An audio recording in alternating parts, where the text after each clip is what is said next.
কি ভাবছেন সকাল সকাল গাড়ি নিয়ে কোথায় ঘুরতে বেরিয়েছি? যাচ্ছি পুরনো আর নতুনের মধ্যে হালখাতাটা আজ কোথায় দাঁড়িয়ে আছে সেটা নিজের চোখে দেখতে।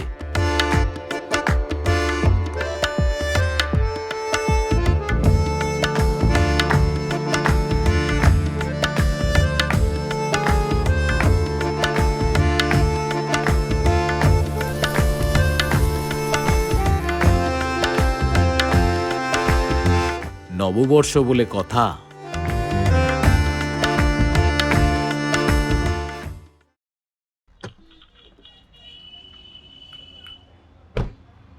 বঙ্গাব্দ 1433, একদিকে একটা 200 বছরের পুরনো ব্যবসা, আরেকদিকে একটা মডার্ন ফুড বিজনেস। এই সব কিছুর মাঝখানে বাংলা যাচ্ছেটা কোথায়? এগোচ্ছে না পিছাচ্ছে?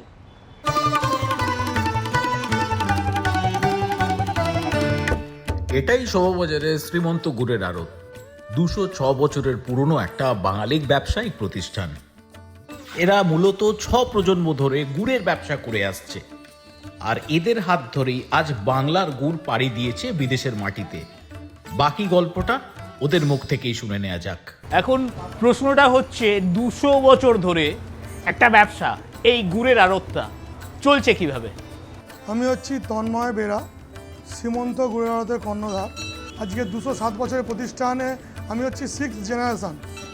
আজকে 207 বছর এই প্রতিষ্ঠানটা চলছে। এই 207 বছর ধরে আমরা একটাই জিনিস মাথায় রাখি, প্রথম কথা হচ্ছে কোয়ালিটি। আজকে এখানে আরও অনেক আড়ত আছে যেগুলোর বয়স 30 বছর 40 বছর।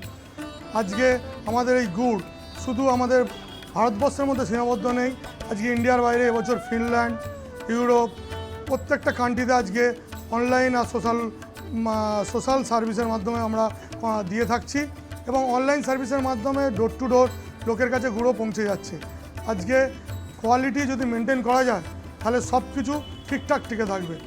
আজকে সোশ্যালের মাধ্যমে, আজকে এই ফুড ব্লগারদের মাধ্যমে, এত সুন্দর সুন্দর ব্লগের মাধ্যমে আজকে এই প্রতিষ্ঠানের প্রত্যেকটা জায়গায় আমাদের গুড় পৌঁছে যাচ্ছে। শ্রীমন্ত গুড়ের আড়ত কলকাতা শোভাবাজারে প্রতিষ্ঠিত। আপনারা আসবেন, এখানে বেস্ট কোয়ালিটির গুড় সবসময় পাবেন।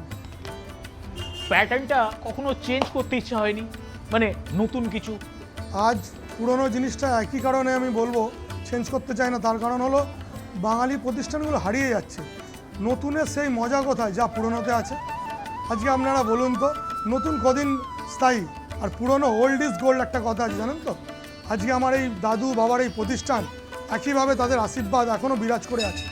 আজ এটাই আমার ভালো লাগে যে তাদের অবর্তমানে তাদের আজকে এই প্রতিষ্ঠানকে এভাবে আমি ধরে রাখতে পেরেছি। আর সত্যি কথা বলতে আমি সবথেকে বেশি কেয়ারফুল করি যে গুড়ের গুণগত মান, যেটা আজকে আমাকে পৃথিবী বিখ্যাত করেছে। নমস্কার।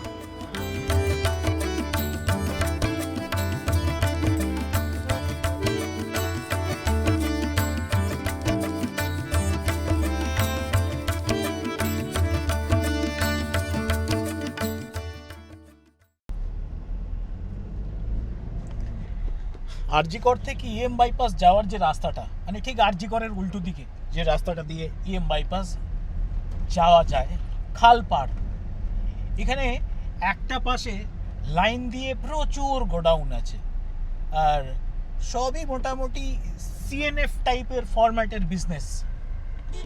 কিন্তু দুঃখের বিষয় কি জানেন, এই গোডাউনগুলোর মধ্যে খুব কম বাঙালি ব্যবসায়ী এক্সিস্ট করছেন। না, পশ্চিমবঙ্গে যারা থাকেন সবাই বাঙালি, এরকম একটা কিছু তো আমিও বিশ্বাস করি। কিন্তু আমার পয়েন্ট হচ্ছে যেটা, বাঙালিদের কিন্তু ব্যবসায় প্রেজেন্স কমছে, বড্ড কমছে। এটা ভাবায় আমাকে। চলুন একটু টাইম ট্রাভেল করি, পুরনোটাকে পাশে রেখেই ঢুকে পড়ি নতুনের ভাইবে। Next stop Spiegel restaurant and bar. এখানে চেনা স্বাদই ফিরে আসে, তবে একদম নতুন আঙ্গিকে। আর সেই সঙ্গে একজন তরুণ তুর্কির গল্প, যে পুরনোটাকে না ভেঙে ফেলে নতুন করে গড়ে তুলতে জানে। আলাপ করাই একজন food anthropologist, culinary mentor and chef Sakshya Singh রয়ের সাথে। আচ্ছা, ট্রেডিশনাল থালি ছেড়ে ফিউশন কেন? নট রিয়েলি, ফিউশন তো দু ধরনের রান্না মেশানো, তো আমি এটাকে ঠিক ফিউশন বলি না, আমি এটাকে বেঙ্গল ফরওয়ার্ড বলি এই কারণে এটা দু ধরনের চিন্তাকে মেশানো, দুটোর মধ্যে একটু পার্থক্য রয়েছে। ধরুন আমাদের ট্র্যাডিশনাল যে চিন্তাভাবনা সেগুলোকে আহত না করেও নতুন টেকনিক দেওয়া যায়, বিভিন্ন ধরনের খাবার মেশানো যায়, বাংলার ইনগ্রিডিয়েন্টসকে ইউজ করে প্রচুর গ্লোবাল ডিশ করা যায়, যেটা স্পিগেলের মূল লক্ষ্য, এবং সেটা নিয়ে আমরা কাজ করে যাচ্ছি। এই ট্রেডিশনাল রান্না বান্না এগুলোর কি সত্যি চেঞ্জ করা উচিত, মানে যেটা যেরকম সেটার বাইরে গিয়ে কিছু করা, এ ব্যাপারটা কিরমভাবে দেখছো? ট্র্যাডিশন সত্যি কথা বলতে গেলে ইজ অলওয়েজ চেঞ্জেবল। ট্র্যাডিশন হচ্ছে সেটা নিজের থেকে চেঞ্জ হয়, মানে ঐতিহ্য মানে জড়োদ্গবতা নয়, ঐতিহ্য মানে কোনো কিছুকে আঁকড়ে ধরে থাকা, বসে থাকা নয়। এই কারণেই ধরুন ল্যাঙ্গুয়েজের ক্ষেত্রে যদি ভাষার ক্ষেত্রে দেখি, যে ভাষাগুলো এই ট্র্যাডিশন আঁকড়েই শুধু ধরে রেখেছে, যারা নিজেদের গ্রামার চেঞ্জ হয়নি তারা হারিয়ে গেছে, যেমন সংস্কৃত। তো ট্র্যাডিশন এখন আমরা যেটা করছি সেটাও কিন্তু 10 বছর পরে গিয়ে সেটাও ট্র্যাডিশন সেট করে, ট্রেন্ড অর ট্র্যাডিশন। তো of course tradition is changeable for me. চারদিকে এত কিছু হচ্ছে খাবার দাবার নিয়ে, আমাকে একটা সোজা কথা বলো, এই ফিউশন বলো বা ট্রেডিশনাল বলো, বাংলার খাবারের ভবিষ্যৎটা কি? বাঙালি ফুডের ফিউচার যথেষ্ট ব্রাইট, এবং আমি যেটা মনে করি যে আমরা বাংলায় যে ইনগ্রিডিয়েন্টস রয়েছে সেগুলো নিয়ে অনেক অনেক রিসার্চ, অনেক অনেক কাজ বাকি রয়েছে, যে কাজের হয়তো সামান্য একটুখানি প্রয়াস স্পিগেলে হচ্ছে, এবং সেই কাজটাই চলছে, সেই কাজটাই করার চেষ্টা করছি। এবং এটি গ্লোবালি যদি আমরা দেখি, আজকে আমাদের বন্ধুরা এরকম বাঙালি ছেলে রয়েছে যারা গিয়ে নেদারল্যান্ডেও তাদের রেস্টুরেন্ট খুলে বসে আছে, এবং সেখানে তারা রমরমিয়ে বাঙালি খাবারের বিজনেস করছে। লন্ডনে বাঙালির নিজস্ব সাপার ক্লাব চলছে। তো বাঙালি খাবারের ভবিষ্যৎ ডেফিনেটলি আমি তো মনে করি যথেষ্টই উজ্জ্বল এবং সম্ভাবনা।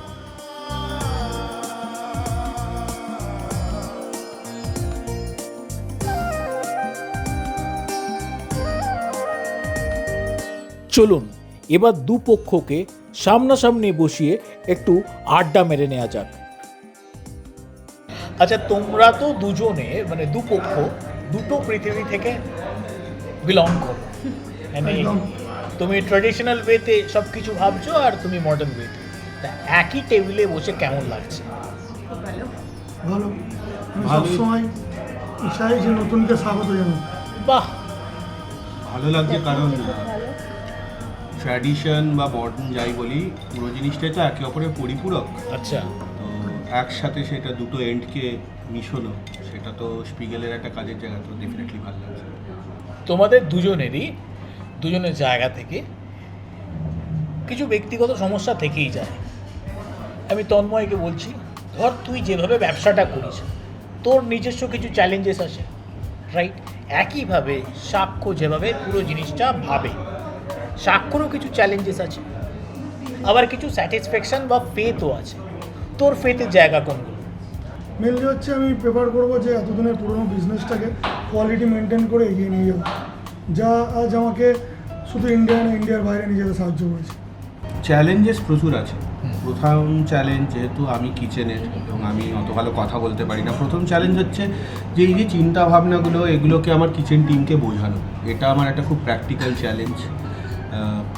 কারণ যারা মূলত এফএনবির মধ্যে কাজ করে তারা জানে যে কিছু এই চিরাচরিত রান্না প্রথা যেগুলো চালু জিনিস, সেগুলোকে একটু অন্যভাবে দেখতে গেলে মাঝে মধ্যে ভুলভ্রান্তি হয়। তবে এখন পর্যন্ত আমাদের যত গেস্ট এসছেন এখানে তারা খুব সহানুভূতিশীল, তারা সবসময় বুঝেছেন যে এটা একটা নতুন চিন্তা, ভুল ত্রুটিও হয়েছে, হয়নি তা নয়, কিন্তু বন্ধুবান্ধব থেকে শুরু করে অচেনা অজানা মুখ এই শেষ 5 মাসের যে স্পিগেলেতে আনাগোনা সবারই অসম্ভব সাপোর্ট পেয়েছি, তো তার জন্য আমি খুব কৃতজ্ঞ। আচ্ছা, এবার দুই সেনাপতিকে আমার প্রশ্ন, অঙ্কিতাকেই করি।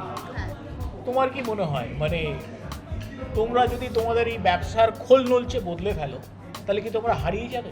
না, আমরা বেসিক্যালি ট্র্যাডিশনালটা মেনটেন করতেই বিশ্বাসী। আমরা এখনও কম্পিউটারাইজড আমাদের ক্যালকুলেশন হয় না, পুরোটাই হাতে কলমে যেরকমভাবে আগেকার দিনে হতো, তো সেই ট্র্যাডিশনটাই আমাদের রয়ে যাচ্ছে, সেইভাবেই হচ্ছে, আমরা তাকেই বেশি বিশ্বাসী। অর্পিতা, এই ট্র্যাডিশনাল ব্যাপার স্যাপার উলট পালট না করলে কি মানে আমি স্বতন্ত্র, এটা কি প্রুভ করতে খুব অসুবিধা হয় আজকের দিনে?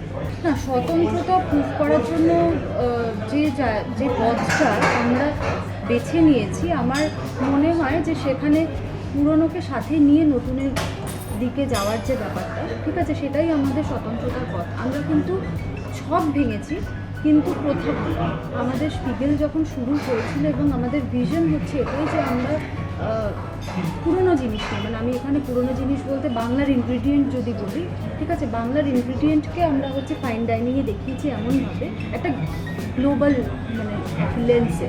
আমার ধারণা, এটা আমাদের দুজনের ধারণা, যে আমরা যদি বাংলার জিনিসকে নতুন প্রজন্মের কাছে পৌঁছে দিতে চাই, ঠিক আছে, তাহলে আমরা মনে হয় আমরা সঠিক রাস্তায় হাঁটছি। নতুন পুরনো ঝগড়াঝাটির মাঝখানে আমার যেটা ভালো লাগছে খাওয়া দাওয়াটা, মানে চেনা খাবার কিন্তু একটু নতুনভাবে। খালি পেটে আমার আড্ডা জমে না, তাই আড্ডার মাঝেই আমি নিয়ে বসে পড়েছিলাম স্পিগেলের গরমে জোরানো পান্তা প্ল্যাটার নিয়ে। প্ল্যাটারে ছিল অ্যাজ ইউজুয়াল পান্তা, গন্ধরাজ লেবু, লঙ্কা, সাথে গয়নাবড়ি ভাজা, আম পেঁয়াজি, ডাল ভাতে, তিল পটেশ্বরী, মাছের ভর্তা, শিলেবাটা মুরগি, আর একটা অদ্ভুত ফিশ এন্ড চিপস খেলাম, তেলাপিয়া আর রাঙালু। ভাবতে পারছেন? আর মাছের অসাধারণ পদটার ব্যাপারে সাক্ষ্যই বলুক। মাছে ভাতে বাঙালি, মাছ ছাড়া হয় না। এবং বাঙালি আর মাছের কথা বললে সর্ষে দিয়ে মাছ, মানে আমার ধারণা এমন কোনো মাছ নেই বাঙালিদের ক্ষেত্রে, কয়েকটি ছাড়া, যেটার সাথে বাঙালি একবার সর্ষে দিয়ে নিজের রান্নাঘরেও সেটা ট্রাই করে দেখে না, হাতে কাছে যে মাছ থাকে সেটাই। স্পিগেলের নামটি যেহেতু জার্মান, সেখান থেকে আমরা একটা নতুন ডিশ এনেছি, ফিশ জেনফ উন্ড জানে। জেনফ জার্মান ভাষায় মানে হচ্ছে মাস্টার্ড বা সর্ষে, আর জানে হচ্ছে ক্রিম। তো সর্ষে এবং হেভি ক্রিম দিয়ে একটি গ্রেভি তৈরি করা হয়। মাছের ফিলেটি এই সর্ষে এবং ক্রিমে কুক হয়ে, তার সাথে আমরা আবার একটি অ্যারোমেটিক রাইস, রাঁধুনি পাগল, সেই চালটা ব্যবহার করি সেখানে। আর শেষ পাতে মিষ্টি, মধুরেণ সমাপয়েত, সেটার নাম হচ্ছে হাড়ি ভাঙা। হাড়ি ভাঙা মূলত পূর্ববঙ্গের মিষ্টি, জয়পুরহাটের, খুলনা, সিলেট এসব অঞ্চলেও চলে। হাঁড়িতে কড়া হতো হালকা জাল দিয়ে, এবং সেই হাঁড়ি খুলে খাওয়া হতো বলেই মজার নাম হাড়ি ভাঙা। নলেন গুড়ের ট্রেল, পিস্তাচিও সুগার পাউডার এবং প্রেলিন সেটা ইউজ করি, এবং সেটা আমাদের নববর্ষের নতুন সংযোজন স্পিগেলের ক্ষেত্রে। এই পুরনো ভার্সেস নতুনের মাঝখানে যে একটা সরু রেখা আছে, একদিকে পুরনো একদিকে নতুন, ঠিক এই মাঝখানটায় অবস্থান করছি হয়তো আমরা এগোচ্ছি না পিছাচ্ছি, আমরা খারাপ ছিলাম এখন ভালো আছি না এখন ভালো আছি পরে খারাপ থাকবো, এই উত্তর আমার কাছে নেই। আপনাদের কাছে যদি থাকে জানান। আবার দেখা হচ্ছে অন্য পথে, অন্য গল্প নিয়ে। ততদিন ভালো থাকবেন।